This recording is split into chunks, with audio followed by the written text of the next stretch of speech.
प्रिय विद्यार्थियों, मेरे इस YouTube चैनल में आपका स्वागत है। आज इस वीडियो के अंतर्गत हम उद्धव शतक के पद संख्या 46, 43, 44 और 45 का अध्ययन करेंगे। सबसे पहले मूल पाठ। देखत इनको प्रेम नेम ऊदो को भाज्यो, तिमिर भार आवेश बहुत अपने जिय लाज्यो,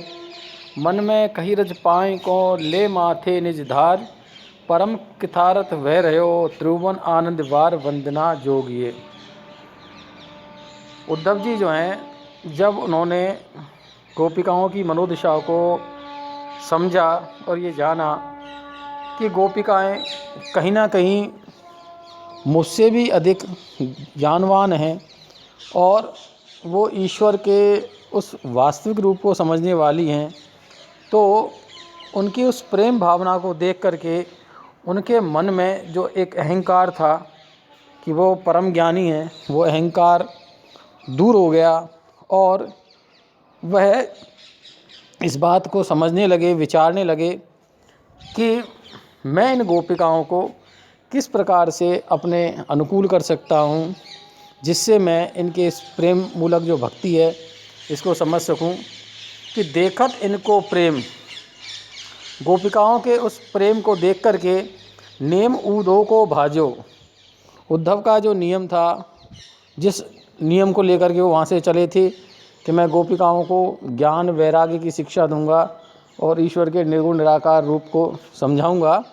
वो जो नियम था वो उनसे दूर हट गया।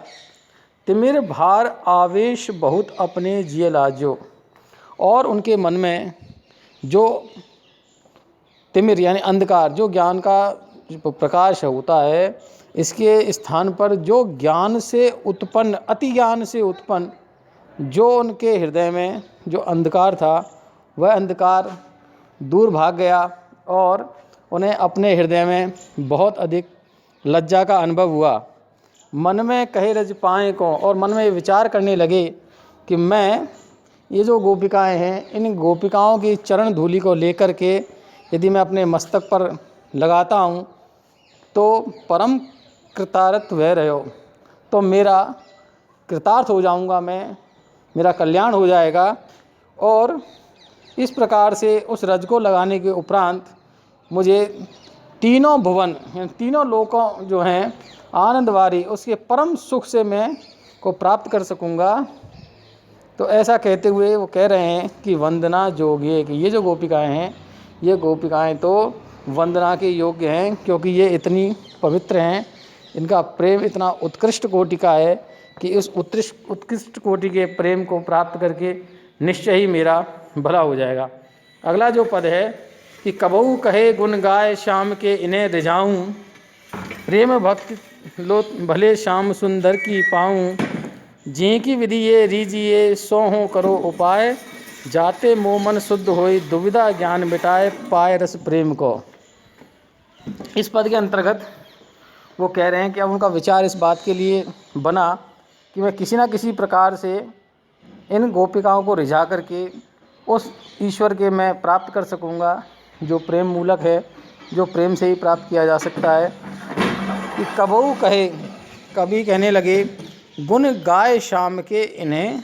रिझाऊं, कि मैं श्याम सुंदर के गुणों का गायन करके, यानी उनका स्तवन करके, इनकी स्तुति करके, श्याम सुंदर की स्तुति करके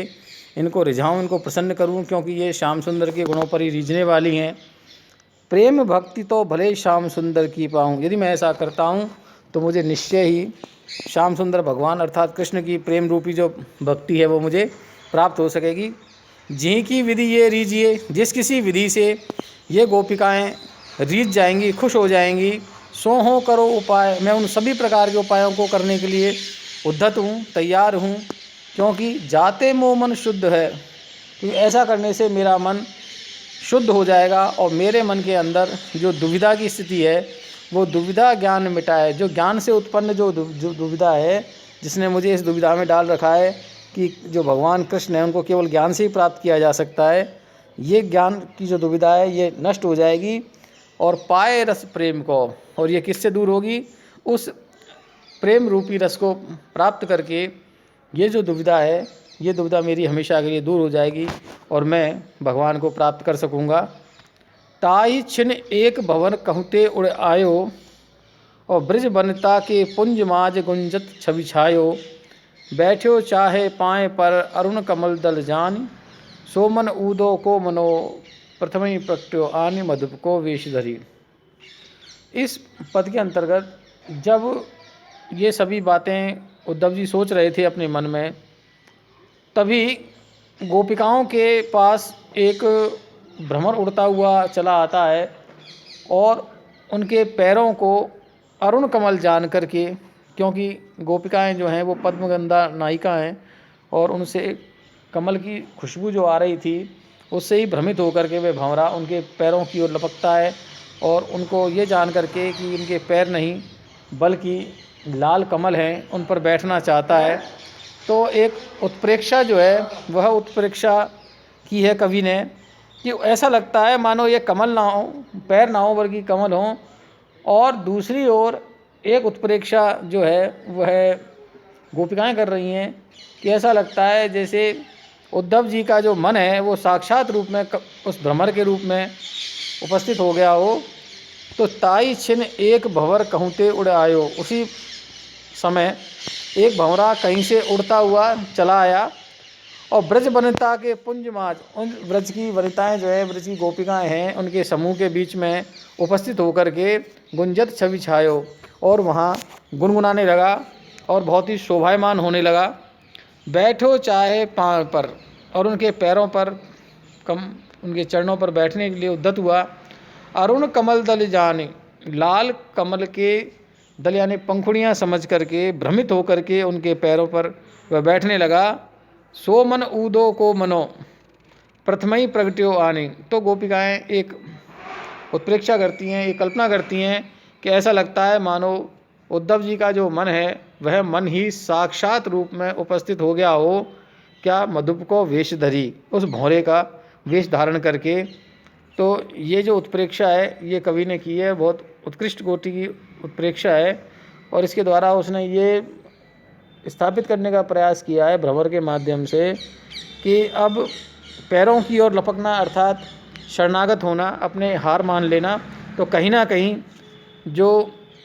उद्धव हैं उन उद्धव ने हार मान ली है, क्योंकि पहले भी पदों में उन्होंने ये स्पष्ट किया है कि उद्धव जी जो हैं वो ज्ञान को छोड़ करके प्रेम मार्ग को अब अपनाना चाहते हैं और इसी की क्रियान्विति में वो गोपिका के गुणों का गायन करना चाहते हैं। धन्यवाद।